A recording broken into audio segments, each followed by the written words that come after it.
So today we are going to read lesson number 2 from class 11th General English book. The title of the lesson is The Portrait of a Lady. So portrait का मतलब चित्र, lady मतलब औरत. So औरत का चित्र, कौन सी औरत का चित्र? The lesson is written by Khushwant Singh and Khushwant Singh has described his grandmother in this lesson. So Khushwant Singh बहुत ही पॉपुलर राइटर हुए हैं, बहुत सी उन्होंने बुक्स लिखी हैं. तो इस लेसन में उन्होंने अपनी दादी माँ के बारे में, ग्रैंड मदर के बारे में उनका चित्रण किया है, उनके बारे में बताया है. So let's see what's written. वो कह रहे हैं माई ग्रैंड मदर कि मेरी जो दादी लाइक एवरीबडीज़ ग्रैंड मदर, सभी की दादियों की ही तरह, वाज एन ओल्ड विमेन, एक बूढ़ी औरत थी. She had been old and wrinkled, और वो बूढ़ी रही थी और रिंकल्ड, उनके चेहरे पे झुर्रियाँ पड़ी हुई थी. फॉर द 20 years, 20 सालों से, दैट आई हैड नोन हर, जब से मैं उनको जानता रहा, तो तब से वो बूढ़ी लगी, उनके चेहरे पे झुर्रियाँ नज़र आई 20 सालों से. People said that she had once been young, लोग कहते हैं कि किसी समय वे यंग भी रही थी, युवा भी रही थी, एंड प्रिटी, और खूबसूरत थी पहले. And even had a husband, उनका एक हस्बैंड भी था, यानी कि राइटर के दादाजी भी थे. वो राइटर कह रहे हैं ये सारी बातें मैंने सुनी हैं, but that was hard to believe. लेकिन ये सब चीज़ों पे यकीन कर पाना बड़ा हार्ड था, बड़ा मुश्किल था. My grandfather's portrait hung above the mantelpiece, और मेरे दादाजी का जो पोर्ट्रेट है, उनका जो उनकी फ़ोटो है, उनका चित्र है, वो लटका हुआ था मेंटल पीस के ऊपर, शेल्फ के ऊपर, in the drawing room. So drawing room में उनकी फ़ोटो लगी हुई थी दादाजी की. ही वोर अ बिग टर्बन, उन्होंने बड़ी पगड़ी पहनी हुई थी, एंड लूज फिटिंग क्लोज, और ढीले ढाले फिटिंग वाले कपड़े डाले थे. हिज लॉन्ग वाइट बियर्ड, और उनकी जो लंबी सफ़ेद दाढ़ी, covered the best part of his chest, उनकी चेस्ट का, उनकी छाती का बड़ा हिस्सा उनकी दाढ़ी से ढका हुआ था. And he looked at least 100 years old, और वो लगभग 100 year, जैसे उनकी उम्र हो, 100 साल की उनकी उम्र हो, ऐसे लगता था. He did not look the sort of person, वो इस तरह के व्यक्ति नहीं लगते थे, who would have a wife और चिल्ड्रन, जिनकी कोई पत्नी हो या जिनके बच्चे हों. ही लुक्ड, वो ऐसे लगते थे, एज इफ, जैसे कि he could only have lots and lots of grand children, कि इस तरह के व्यक्ति लगते थे, फ़ोटो देख के इतने बूढ़े लगते थे कि उनके lots and lots of grand children, बहुत सारे पोते पोतियाँ तो हो सकते हैं, तो लेकिन वाइफ होना और बेटा होना ऐसा नहीं लगता था, इतने बूढ़े आदमी का ऐसा हो सकता है. As for my grand mother being young and pretty, और जहाँ तक मेरी दादी के युवा और खूबसूरत होने की बात है, the thought was almost revolting, और ये जो विचार है लगभग रिवोल्टिंग है, विद्रोह कर देने वाला है, ना मानने वाला है. She often told us of the games she used to play, और वो अक्सर बताती थी उन गेम्स के बारे में जो वो खेला करती थी एज ए चाइल्ड, जब वो छोटी थी, जब वो चाइल्ड थी. दादी बताती थी अपने बचपन की बातें कि ऐसी गेम्स खेलते थे. दैट सीम्ड क्वाइट अब्जर्ड, और वो काफ़ी अब्जर्ड, बहुत ही अजीब लगती थी उनकी बातें, उनकी गेम्स जिनके बारे में बताती थी.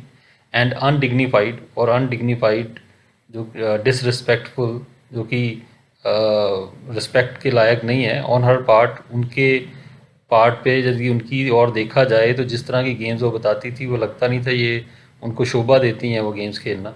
And we treated it like the fables of the prophets, और हम इन कहानियों को उसी तरह लेते थे जैसे प्रॉफिट्स, गुरु हों, संत हों, महान आत्माएं हों, तो उनकी फैबल्स, उनके कहानियाँ जैसी सुनाई जाती हैं, साखियाँ सुनाई जाती हैं जैसे. सो उस तरह की कहानी वो समझती थी. जब वो दादी अपनी बातें सुनाती थी, वो भी उसको ऐसे ही लगता था ये कोई ऐसे कहानियाँ हैं. She used to tell us, वो जो भी बातें उनको बताती थी. सो फर्स्ट पैराग्राफ में एक छोटे बच्चे की क्या थिंकिंग है अपनी दादी के बारे में, वो उन्होंने बताया है कि छोटा बच्चा जब अपनी दादी को देखता है इतना बूढ़ा, तो उसको लगता ही नहीं है कि ये दादी कभी जवान भी रही होगी, कभी उसका बचपन भी रहा होगा, कभी दादी ने भी छोटे बच्चों की तरह गेम्स खेली होंगी. तो ये सारी चीज़ें उसको बड़ी अजीब लग रही थी राइटर को. तो वो अपने बचपन के समय याद कर रहा है कि कैसे अपनी दादी की ओर देखता था, क्या महसूस होता था उनको, और अपने दादाजी की ओर देखता था, क्या महसूस होता था. दादाजी की ओर देख के लगता था इनके पोते तो हो सकते हैं लेकिन बच्चे नहीं हो सकते. सो इनोसेंट माइंड था बच्चे का. सो उस हिसाब से उन्होंने बताया है. She had always been short and fat and slightly bent, और वो हमेशा से शॉर्ट रही थी, उसका कद छोटा था दादी का, फैट, थोड़ी मोटी थी, स्लाइटली बेंट, थोड़ा झुकी हुई थी। हर face was a criss cross of wrinkles, और उनका जो चेहरा था क्रिस क्रॉस ऑफ रिंकल्स, बहुत सारे रिंकल्स के झुर्रियों के निशान पड़े हुए थे, running from everywhere to everywhere. So हर जगह से हर जगह तक, मतलब पूरे का पूरा चेहरा झुर्रियों से पूरी तरह ढका हुआ था। नो वी वर सर्टन, नहीं हमें पक्का ये यकीन ही था कि she had always been as we had known her, कि वो हमेशा ऐसी ही रही होंगी जैसे कि हम उनको जानते थे। तो ऐसा ही वो सोचते थे कि हमेशा शुरू से, शायद बचपन से ही वो बूढ़ी है, ऐसा सोचते थे वो। ओल्ड, सो टेरिबली ओल्ड, और बूढ़ी, इतनी ज़्यादा बूढ़ी that she could not have grown older, कि इससे ज़्यादा बूढ़ी तो हो ही नहीं सकती थी। And had stayed at the same age for 20 years, और लगभग 20 ईयर्स तक इसी तरह वो बूढ़ी रही है। सो ये वो राइटर महसूस कर रहा है। She could never have been pretty, वो कभी भी ज़्यादा प्रिटी, इतनी खूबसूरत नहीं रही होगी। But she was always beautiful, लेकिन वो हमेशा से ब्यूटीफुल थी। सो प्रिटी और ब्यूटीफुल दो वर्ड्स हैं। प्रिटी मीन्स फिजिकल ब्यूटी, और जो एक्चुअल ब्यूटीफुल है दैट इज़ इंटरनल ब्यूटी। तो वही वो राइटर बता रहा है कि चाहे चेहरे की खूबसूरती ऐसी ना रही हो, उसे लगता था कि इतना बूढ़ा चेहरा देख के, but she was always beautiful, लेकिन वो एक तरह से हमेशा खूबसूरत भी थी। She hobbled about the house in spotless white, और वो hobbled means to walk limpingly, थोड़ा लंगड़ा के जैसे चलना। वो घर में ऐसे लंगड़ा के ऐसे चलती रहती थी। इन स्पॉटलेस वाइट, स्पॉटलेस बिना कोई दाग के, धब्बे के, बिल्कुल वाइट, प्लेन साफ सुथरे कपड़े वाइट कलर के वो डाल के रखती थी। With one hand resting on her waist, और एक हाथ उनकी कमर पे होता था। टू बैलेंस हर स्टूप, जो उनका स्टूप था, जो कुबड़पन था, तो कमर झुकी हुई थी, उसको बैलेंस करने के लिए एक हाथ वहाँ पे रखती थी। And the other telling the beads of a rosary, और जो दूसरा हाथ था उससे अपनी माला के जो मनके हैं, जो बीड्स हैं, वो गिनती थी। सो परमात्मा का नाम लेके मंत्र पढ़ते हुए वो माला के मनके गिनती होती थी। हर सिल्वर लॉक्स वर स्कैटर्ड, और जो उनके सिल्वर लॉक्स थे, सफ़ेद जुल्फ़ें जो थी, जो उनके बाल थे, वो स्कैटर्ड, वो बिखरे रहते थे। अनटाइडली, अनटाइडली बिना किसी प्रॉपर तरीके से उलझे रहते थे। ओवर हर पेल पकड़ फेस, उनका जो पेल पीला पड़ा हुआ पकड़ झुर्रियों वाला चेहरा था उसके ऊपर। And her lips constantly moved, और उनके जो लिप्स थे हम लगातार हिलते रहते थे। इन इनऑडिबल प्रेयर, और एक इनऑडिबल प्रेयर, ऐसी प्रेयर जो कि सुनाई नहीं देती थी। इनऑडिबल मतलब that is not audible, that is not hearable, जिसको आप सुन नहीं सकते, ऐसे ही बड़ी धीमी आवाज़। यस शी वॉज ब्यूटीफुल, हाँ वो ब्यूटीफुल थी, खूबसूरत थी। She was like the winter landscape, वो उस विंटर लैंडस्केप की तरह थी। सर्दियों में जो लैंडस्केप का जैसे सीन होता है, कोई सीनरी होती है इन द माउंटेन्स, पहाड़ों में। An expense of pure white serenity, और एक एक्सपेंस, एक फैलाव, प्योर वाइट, बिल्कुल पवित्र साफ सफ़ेद, सेरेनिटी हो, जैसे स्थिरता हो। ब्रीदिंग पीस एंड कंटेंटमेंट, जो कि जिसमें कि पीस शांति और कंटेंटमेंट संतुष्टि सांस ले रही हो। सो इस तरह का उनका चेहरा था, इस तरह की वो लगती थी। सो बहुत खूबसूरती से राइटर ने कन्वे किया है। राइटर ने बताया कि किस तरह की इनकी जो दादी थी वो देखने में कैसी लगती थी, और चाहे वो फिज़िकली चेहरे पे झुर्रियाँ थी, उस तरह की फ़िज़िकल ब्यूटी नहीं थी, लेकिन इंटरनली बहुत ब्यूटीफुल थी। उनमें एक स्थिरता थी, उनमें एक शांति थी, और उनको देख के वो यही कह रहे हैं कि जैसे विंटर में एक ब्यूटीफुल लैंडस्केप होता है जिसको देख के शांति मिलती है, तो उसी तरह की शांति दादी जी को देख के जो है वो नज़र आती थी, उनके व्यवहार में, उनके चलने में, उनके तौर तरीके में। My grand mother and I were good friends, तो कह रहे हैं, राइटर कह रहे हैं कि मेरी दादी और मैं बड़े अच्छे दोस्त थे। My parents left me with her, मेरे पेरेंट्स ने मुझको उनके साथ छोड़ा। When they went to live in the city, जब वो शहर में रहने के लिए गए। And we were constantly together, और हम कॉन्स्टेंटली, निरंतर, लगातार इकट्ठे ही रहते थे। She used to wake me up in the morning, और वो सुबह मॉर्निंग में मुझे उठाती होती थी। And get me ready for school, मुझे स्कूल के लिए तैयार करती थी। She said her morning prayer in A monotonous sing song, और जो मॉर्निंग प्रेयर थी एक मोनोटोनस मीन्स एक ही ट्यून में, सिंगल ट्यून में ही, एक ही सुर में वो गाती थी। वाई शी बेदर्ड एंड ड्रेस्ड मी, जब मुझे वो नहलाती थी और मुझे कपड़े पहनाती थी, इन द होप, इस उम्मीद में, दैट आई वुड लिसन, कि मैं उनको सुनूंगा, and get to know it by heart, और दिल से उसको याद कर लूँगा।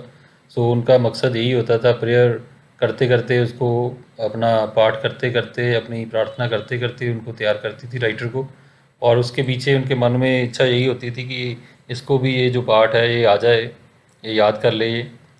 आई लिसन, लेकिन मैं सुनता था, बिकॉज, क्योंकि आई लव्ड हर, मैं उनको, हर वॉइस, मैं उनकी आवाज़ मुझे बड़ी अच्छी लगती थी, but never bother to learn it, लेकिन मैंने कभी भी बॉदर नहीं किया, कभी भी ध्यान नहीं दिया उसको सीखने के लिए, उसको याद करने के लिए, ऐसी मेरी कोई इच्छा नहीं थी।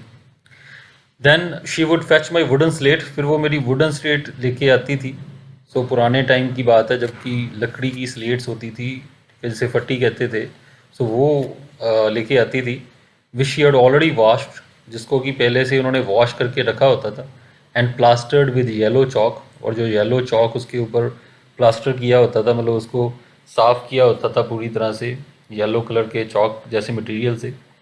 अ टाइनी अर्दन इंक पॉट, और एक छोटा सा मिट्टी का बना हुआ इंक पॉट, स्याही की दवात, स्याही का एक pot, and a reed pen, और एक बांस का बना हुआ पेन, जैसे कलम होती थी।